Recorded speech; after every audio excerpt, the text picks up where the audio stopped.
पूरग्रस्त कॅम्प तलवाडा.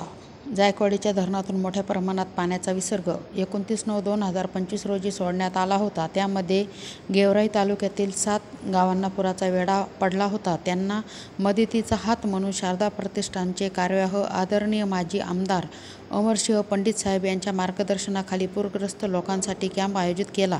त्यामध्ये माध्यमिक विद्यालय तलवाडा एक कॅम्प आदरणीय साहेबांनी उभा करण्याची सूचना दिली. त्यामध्ये गंगावाडी, राहेरी, भोगलगाव या गावांमध्ये पूरग्रस्त या कॅम्प दाखल झाले. त्यांची राहण्याची व जेवणाची उत्तम सोय शारदा प्रतिष्ठानमार्फत करण्यात आली आहे. तसेच जिल्हाधिकारी बीड यांनी भेट दिली. कलेक्टर, तहसीलदार, ग्रामसेवक, तलाठी, मुख्याध्यापक, शिक्षक व कर्मचारी तसेच कार्यकर्ते यांनी सहभाग नोंदवला. प्रतिनिधी विष्णू हातगे, बीड.